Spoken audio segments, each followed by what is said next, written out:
Hi guys, and welcome to week 7. Today is October 19th. We are in the second session of this week. We started last time by talking about the giant planets, namely Jupiter and Saturn. Also talked briefly about Uranus and Neptune. And today we're finishing this week with the basically ice moons of these planets. I know some of you are studying in astronomy, and I have 2 sections of astronomy lab. And we do measure the mass of Jupiter using the moons of Jupiter. We use actually all 4 moons of Jupiter, namely Io, Europa, Ganymede, and Callisto. So this is actually a useful unit because it relates to the lab for those people. And actually, it's the other way around too, because that lab also serves for those who are sitting in that lab also as a good introduction to these concepts too. Okay, for those who are not sitting in the lab, that's fine, because the lab is not required for this class. We're going to actually discuss these moons and actually beyond. We're going to actually go into the moons of Saturn and discuss all kinds of properties of these moons and so on and so forth. And we're going to end up with another concept, namely the ring systems of these planets. It turns out that all of the outer planets, it's not Saturn only. Saturn is actually is the famous ring system, but all of the outer planets do have rings. Some of them are more visible than others, but they do. Actually, in the latest pictures of the James Webb, that involves the planet Mars, actually, not planet, Jupiter.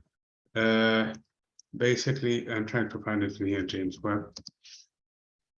So it shows actually the ring system of the planet because James Webb uses the infrared, and the infrared image actually shows you the ring systems of Jupiter. Okay, what is NASA's website?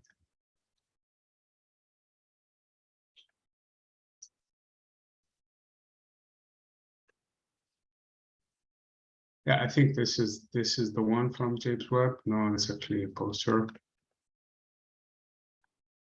Anyway, you can just Google this one. I thought I had it saved, but it's not here. Anyway, the point being in here is that the James Webb, when he took a picture, it used the infrared. By the way, the infrared is not visible to our eyes. So what James Webb sees, we don't see. We can never see. They were not equipped to that. As a matter of fact, it sees things that the Hubble telescopes cannot see. Namely, the Hubble telescope has a limitation for long wavelength, and actually short wavelengths too. So it's a narrow band too.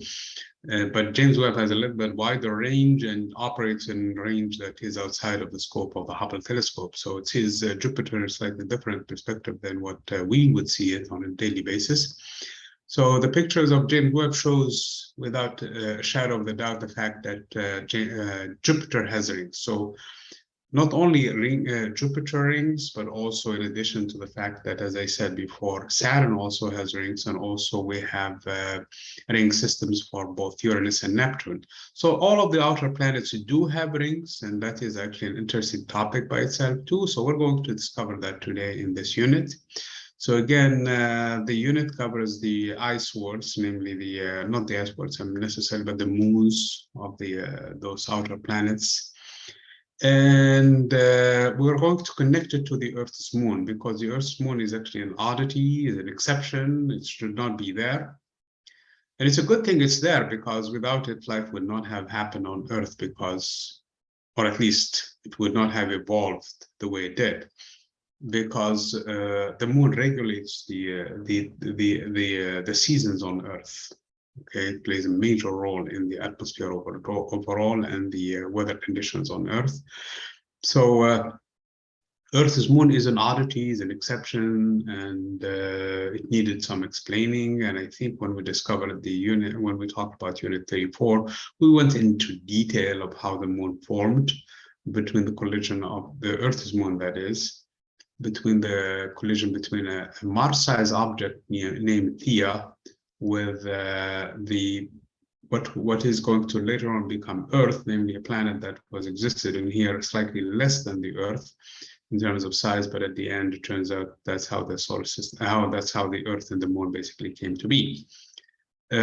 when we discussed that unit, because remember also when the moon formed, the Earth was spinning super fast, and the moon was very close from the Earth. Then the moon is receding, moving away. In doing so, basically it's gaining potential energy as it moves further and further, which means that both the system, Earth, Moon, they are losing kinetic energy. In other words, the Earth is spinning less and less as it did before. The day got longer. Now the day 24 hours and increasing on a regular basis because the moon is receding from the Earth about 1.5 inches every year, about 4 centimeters every year. So this is basically some of the stuff we discussed before. So the moon is an exception. The Earth's moon is an exception and needs to be explained. And that's the explanation for the collision, basically, the collision or the impact theory.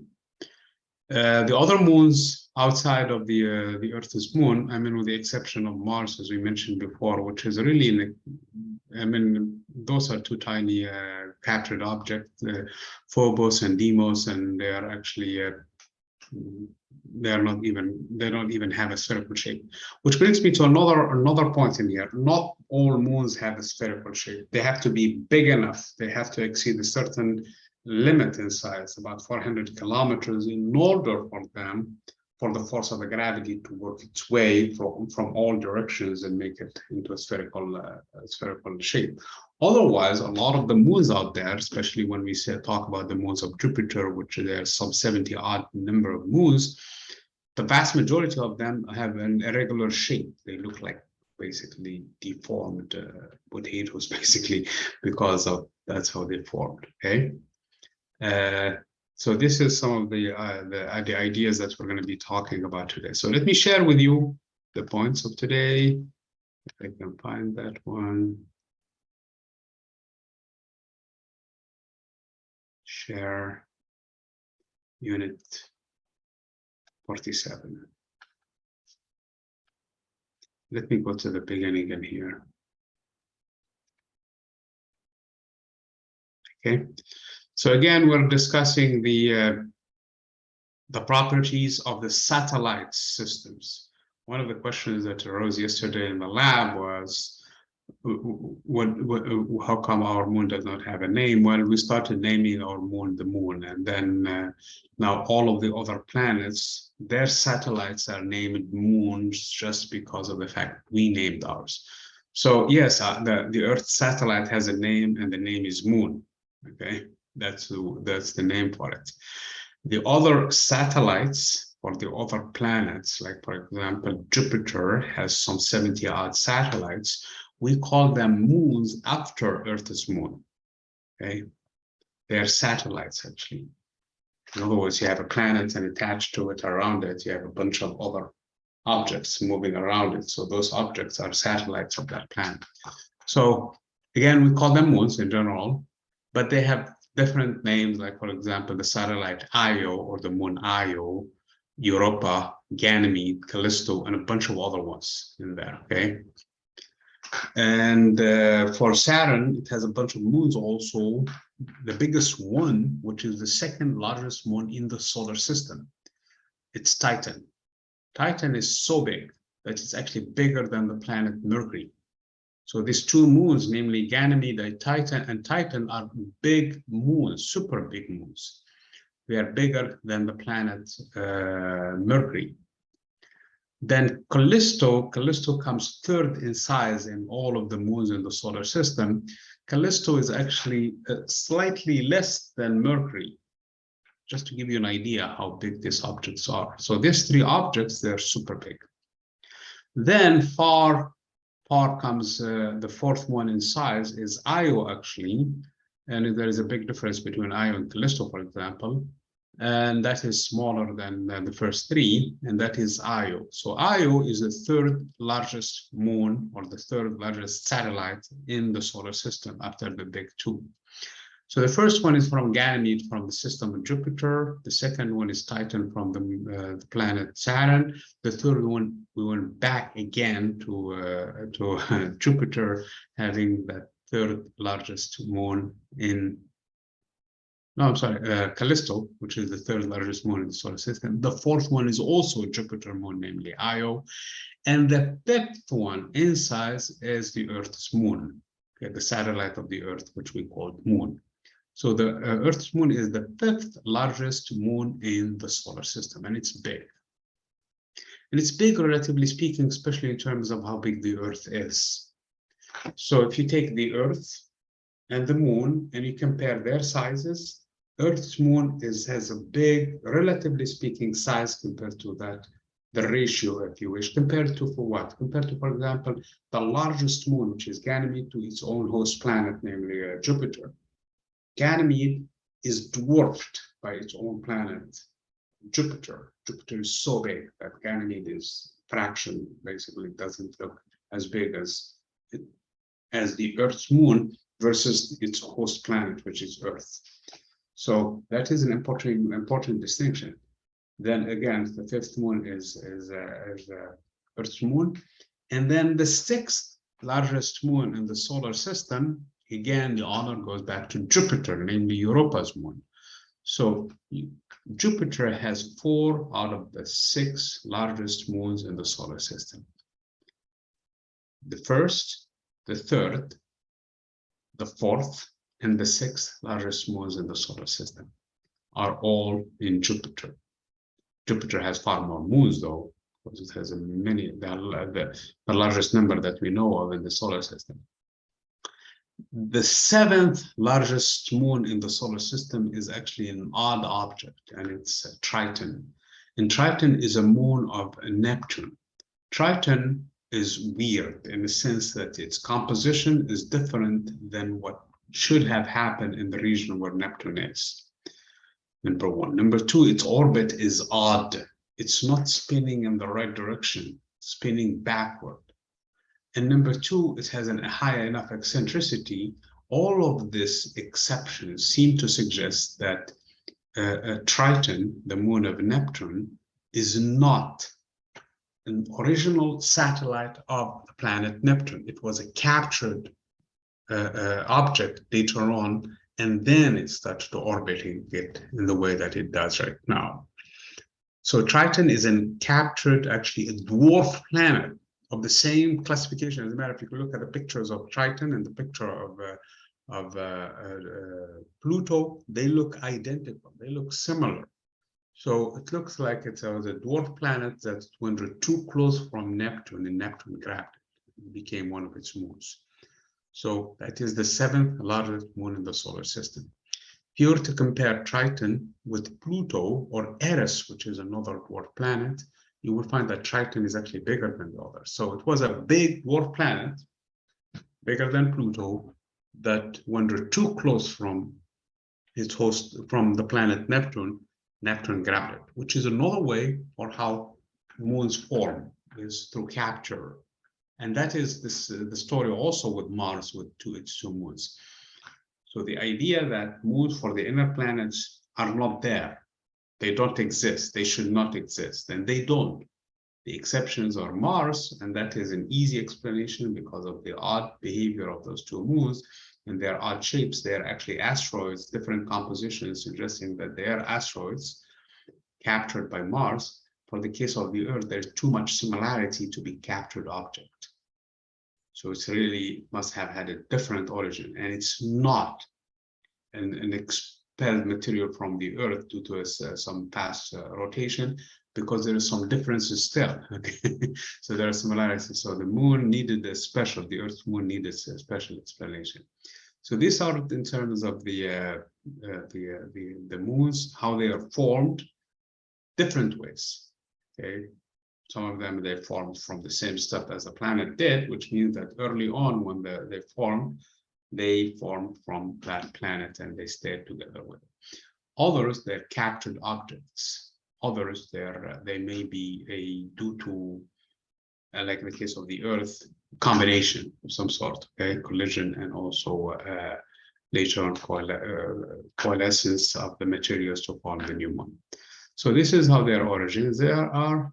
So again, there are different shapes, different sizes, and smaller ones have irregular shapes, and sometimes they even have irregular paths, and that explains their origins. And then at the end, we're going to talk about the ring systems. Okay. Again, for those sitting in astronomy class, they are familiar with this picture because they were using yesterday recorded data from telescopes looking at Jupiter. Those are the 4 largest moons of Jupiter. In 1609, Mr. Galileo took a telescope and basically a toy at that time, and he modified it a little, and he pointed toward Jupiter, and he saw the planet Jupiter, of course, and he saw with it for 3 moons the first night. The next night he saw the 4th moon, namely Io. Io spins super fast near the planet. It takes about 42 days to go 42 hours, I'm sorry, to go once around the planet. Whereas the further away from moons, they take several days, about 17 days to spin around the planet. So that is the range. So again, from proximity to Jupiter, the big moons there are, you have Io, then Europa, then Ganymede, and then Callisto. Those are the 4 moons of Jupiter. Okay. As I said before, Jupiter has far more moons, but those are the only moons that are big enough for us to see with a normal telescope. That's exactly what Mr. Galileo saw. And now they're named the Galilean system because, or Galilean satellites, because of the fact that he's the one who discovered them. And it was the first indication that moons exist outside of the Earth, because that was the first time that we discovered that here is another planet, Jupiter, and here are not just 1, 4 moons that orbit it. Now we know it's not just 4, it's about 70, and every year we discover a new moon for the planet. Or granted, they are for the most part small, okay? The new ones, that is.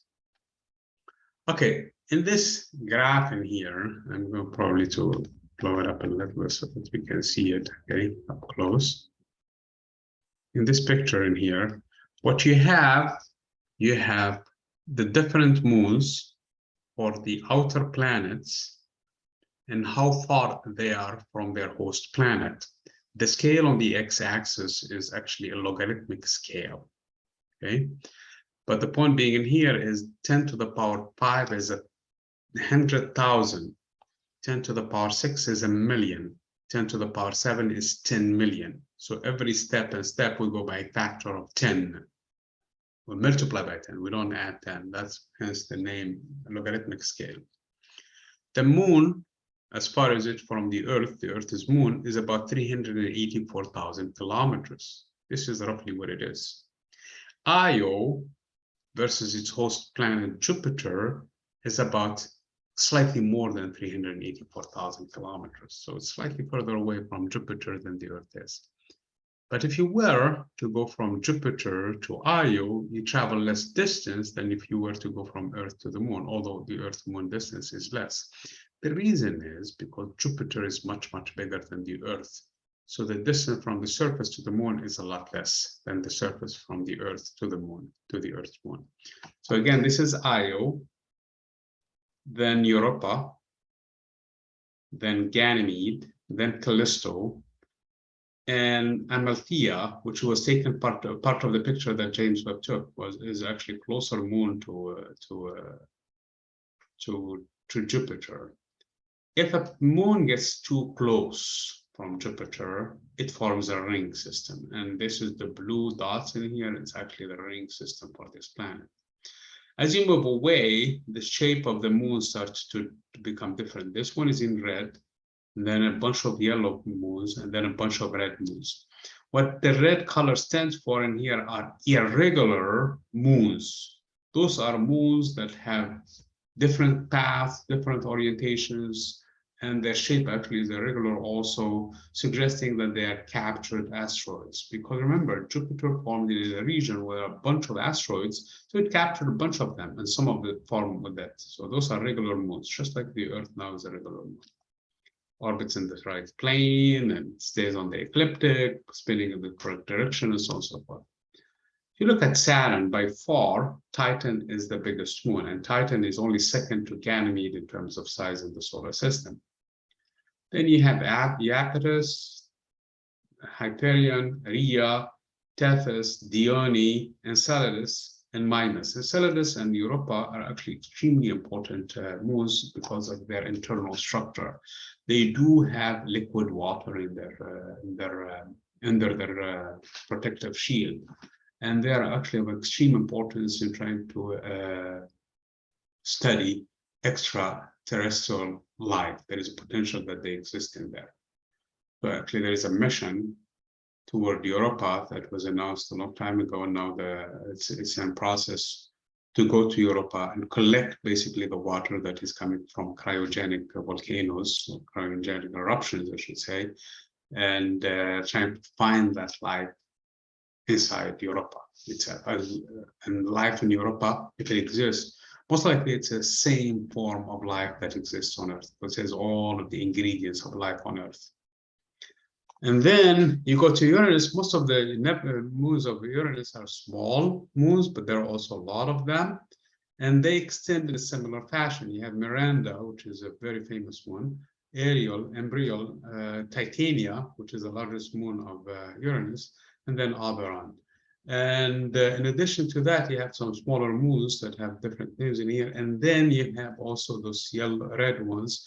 And the red ones are, again, irregular moons of Uranus. One of the interesting facts about Uranus is that it's not spinning on the same plane as it's moving around. So in other words, it's not tilted like the Earth by about a few degrees, like 20 degrees, or it's tilted by 90 degrees. In other words, it's spinning on its side as it's moving around the sun. Here is a story. Almost all of those regular moons, almost all of the regular moons are also spinning in the same plane, meaning that they're on the same side, on the equator of the planet. And the equator of the planet is actually pointing toward the North Star, basically, for our case, because it's perpendicular to ecliptic. So this is the fact with it. Now, again, if you wander too close from Uranus, again, you have ring systems as part of that. And I forgot to mention the ring system of Saturn, which is its biggest feature that you can see from a distance. As a matter of fact, when Mr. Galileo pointed his telescope to Saturn, he saw the ring system, but he couldn't decipher them. He thought that they looked like ears, rabbit ears, basically, attached to it. Later on, they were identified, among other people, by Cassini himself, who basically found that they are actually thin structures, and later on Maxwell argued that they're made up of tiny particles, and those tiny particles follow the laws of Kepler and Newtonian mechanics, basically. So this is the ring system of Saturn. The ring system of Uranus also extends to a certain point. So think about it, and that's really the interesting thing in here. If the moon is big enough, and when there's too close from its host planets, it's going to be basically destroyed. That is what we call the Roche limit.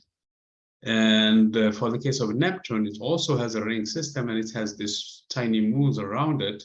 And it's true also for all of the others, especially for Saturn, for example, where we have a concept of shepherd moons. They are the one that dictate the size, the extent, and the separation between the different rings. Okay.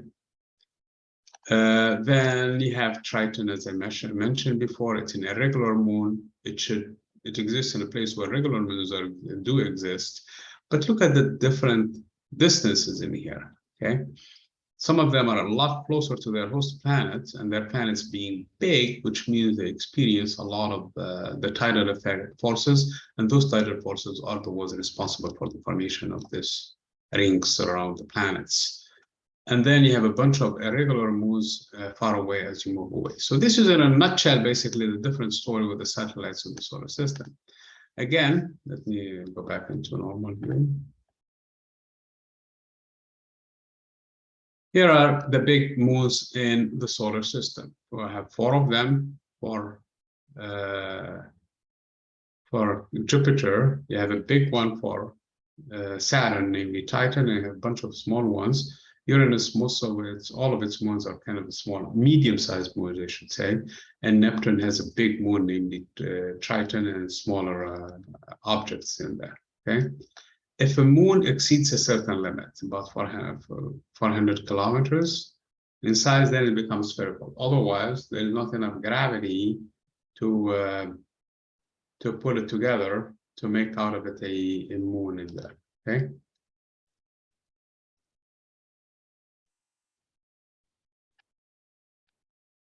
make it a spherical shape, I should say.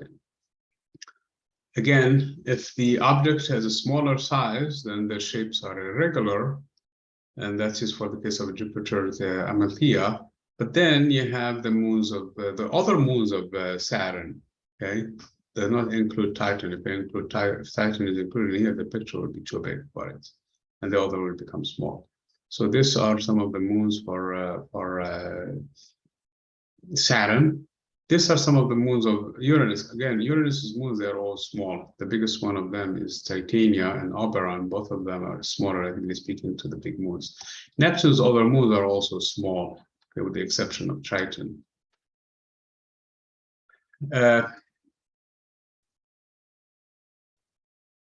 Again, the tidal force can have a number on the moons. And here, for example, we see these parts that are coming out in the equator of the moon Iapetus.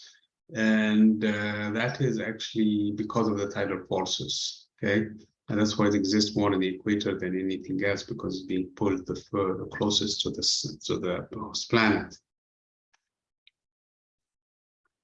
Enceladus, and this is true also for smaller moons, especially, for example, the case of Europa, is that they have this cryogenic, basically eruptions, basically water is coming. So it means that the water inside is hotter than the surface. The surface, remember, we're at distances where the temperature is extremely cold. We're far away from the sun at this point. Water on the surface should freeze, and it does. But then inside, because of the tidal forces, namely the fact that you have the planet pulling on one side, other moons pulling on the other side, and the moon is subject to all of this basically forces, especially if its orbit is not exactly circular, it's elliptical. Then in this case, it's very close from the planet at some time, very far away from it. When it's close, there are far more pulling on it. When it's far less pulling from the planet. So this differences back and forth creates friction inside the moon, and that friction causes water to heat up, meaning that it's going to be in a liquid form. That liquid, with the buildup of energy over time, needs to go somewhere. The heat needs to go somewhere, and it erupts, similar to volcanoes on Earth. Okay. There are some interesting features also of some of these moons, like, for example, Miranda, who suggests that it was subject to a big collision at some point in its past, and it has cliffs that are about 20 kilometers high. This is a ridiculous amount of cliff. I mean, if you go to the Grand Canyon and you saw how basically the moment you're going to be under, basically it's a breathtaking moment when you see the cliffs on the Grand Canyon. They're nothing. They're about what, a kilometer and a half or 2 kilometers at most. This one is about 10 times. Okay, so again, there seems to be a lot of collisions, which suggests that their surface is actually, it's not that there's faults and cracks and there, but their surfaces also are covered with the dust from those early events. That's why you see some of them have darker regions and others not as much, because of the water that has seeped through to the surface and basically causing the surface to be a smooth, reflecting area. Anyway, so this is the cliff that I was talking about in here. And then you have the ring system. As I mentioned before, that when Mr. Galileo looked at Saturn, he thought that there was it has some ears, and that's actually how his hand drawing had in it. But then now we know it's actually a ring system, and you have a bunch of rings that are labeled A, B, and C. And later on, Mr. Cassini actually identified a little bit of their shapes, and is the one discussed them. And this is the Cassini division, for example, that separates both A and B zones, okay, or A and B rings. Now we know the rings are far more complicated than this just simple classifications, because they have different materials. They're extremely thin compared to the planet. As a matter of fact, because of the tilt of Saturn, and sometimes the rings disappear and then reappear again. Because think about it.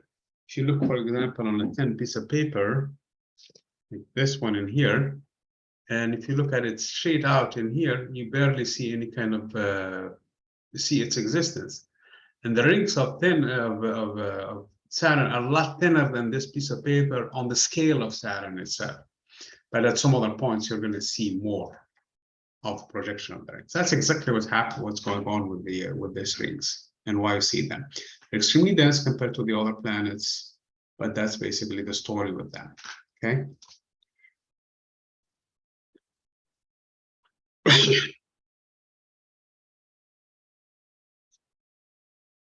So closer examination, again, as I mentioned before, revealed the existence of some sort of moons that seem to direct this rings a little bit one way or the other, called shepherd moons.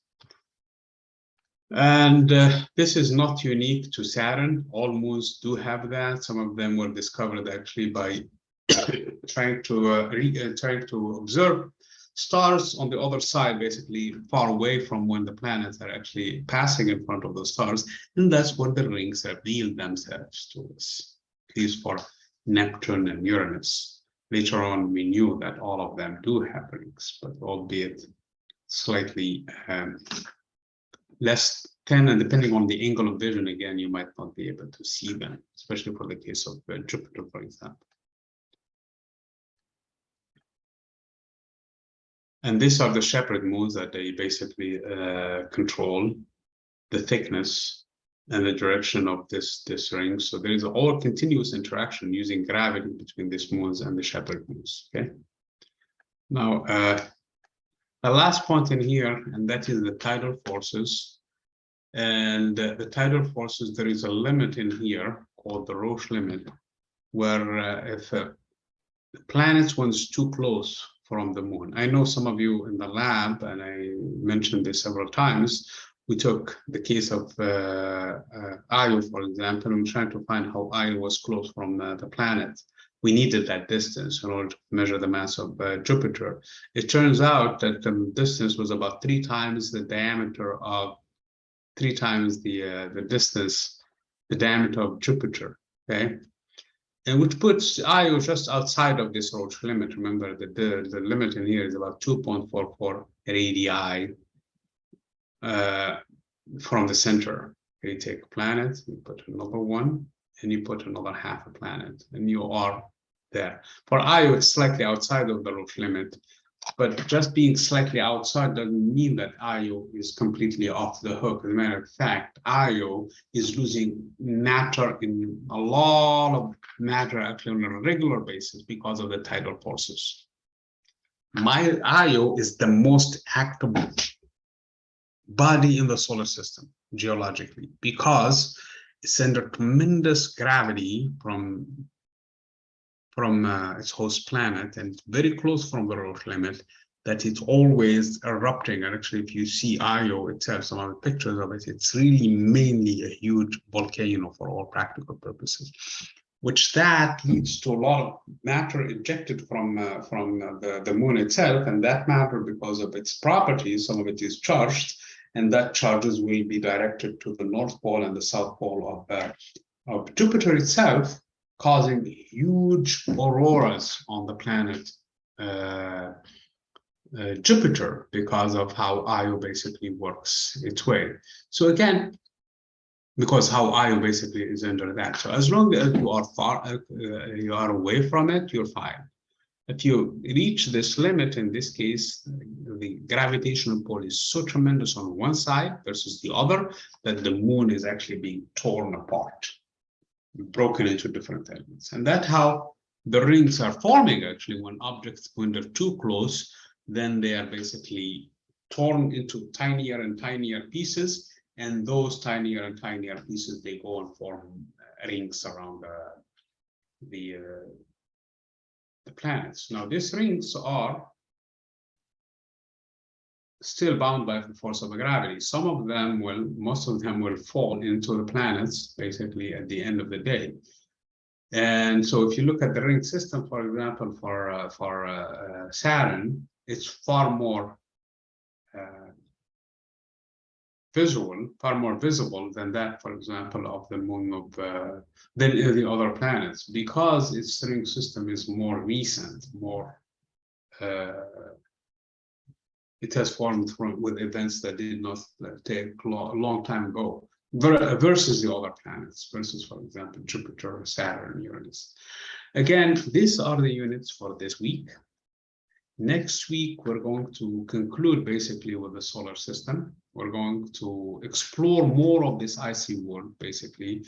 We're going to take the moons, which are really, and when I'm saying the moons, we're not talking about the Earth's moon, which is not an ice world, but we're going to focus on those ice worlds. And we're going to come back to this very same moons that we're talking about, namely the 4 moons of Jupiter and those of Saturn and so on and so forth, all of the other moons, but we add to them the other dwarf planets, namely, especially the distinction between the 2 big dwarf planets, namely Eris, which is the biggest dwarf planet now, and Jupiter that we know, Pluto, I'm sorry, that we know of. So there are far more dwarf planets than what we know today. And I'm thinking in terms of Sedna, in terms of Quasar, in terms of Haumea. Those are some of the other dwarf planets that we're going to be exploring next week. And then we're going to finish it basically with the comets. And that will be the end of this solar system. Then we're going to shift our focus to exploring light, because we want to move on to the stars. We want to study the stars. We want to understand how the stars are made up of. And nobody went to a star, even that of the sun, actually, and came up and told us what it's made up of. But now we're going to study the light coming from the stars, the light coming from distant galaxies, and based on the light that reaches us using a normal telescope, just take a telescope and look at the star. Obviously, we don't have sensitive, basically, we're not sensitive enough to different kind of frequencies. So what we do in this case, we use a spectrometer. Think of it in terms of a lens, okay, or prism. Use that to break the light into its different components. Once we know the composition of the lights, and we can tell a lot. We can tell the surface temperature of the planet. We can tell how big the planet is, how far it is, basically the brightness of the planet and the star. I'm sorry, all of this is about the stars. And also how old it is and its composition. A lot of things can be inferred just by light. So we need to study light first. And that's why the chapters, we're going to move back to the chapters in the 20s, which deal really with light. And then after that, we're going to move on to the stars. Now, the exam ends with the introduction of light. Namely, the materials covered in the exam ends with the starting of light topics. So they are going to be included. That's why the exam is not possible to be on the scheduled now date. We're going to move it until we finish the topics that we have before us. Once we finish the topics before us, then we're going to have our exam, okay? Again, guys, if you have any questions, please do not hesitate to ask. Now, since my office is ready, so I could meet also with you on campus. As a matter of fact, I am on a daily basis on campus, with the exception of Wednesday, when I don't go to campus. So I can meet with you guys on any day of those days. And if not, then we can still also meet online to answer any of your questions, to make sure you have all the help needed to complete your assignments and also to complete the class successfully. Thank you very much, guys. Don't forget your project on the lunar observations, and I will see you guys next week on Monday. Thank you.